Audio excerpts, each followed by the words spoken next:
Hey Fantasy Football friends, so here it is, your Waiver Wire Weekly, and this year it's sponsored by Stronghold Financial because like a Pro Bowl offensive line, Stronghold Financial is protecting you against life's risks.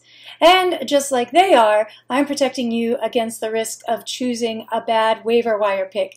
So I present to you this week's Trust and Bust. Trust is the waiver wire you want to pick up, the busts are the ones that you don't. So I'm going to give you a few trusts to begin with. First, Phillip Dorsett.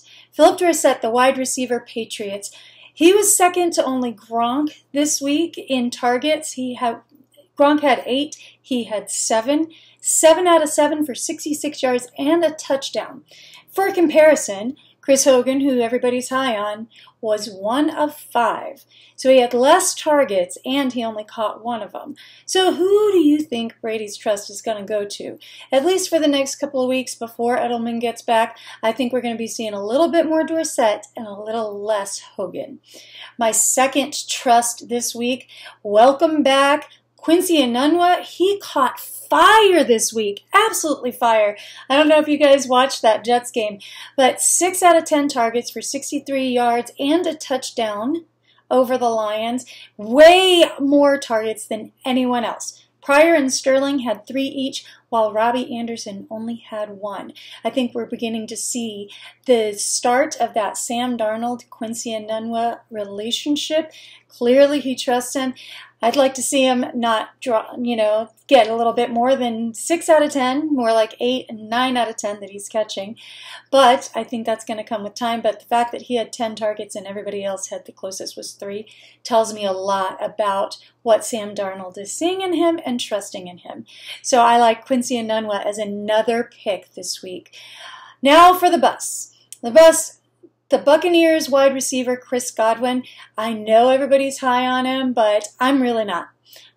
He had 3 of 4 targets for 41 yards and a touchdown. The reason why people are high on him is because of that touchdown. But he's 4th on the team in targets. Evans, Humphries, and Jackson are all ahead of him. Plus, they've got the 2 tight ends who are going to be battling for target share there as well. So, you know what? I think this game, again, was an anomaly. How much are we going to see this many points from the Tampa Bay Bucks? I'm guessing not a lot. They could surprise me, but I don't think they are.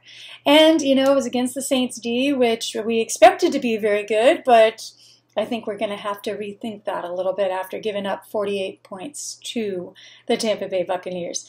Now, my second bust, and I hate saying this because I really like this guy, but Baltimore Ravens wide receiver John Brown, smoke.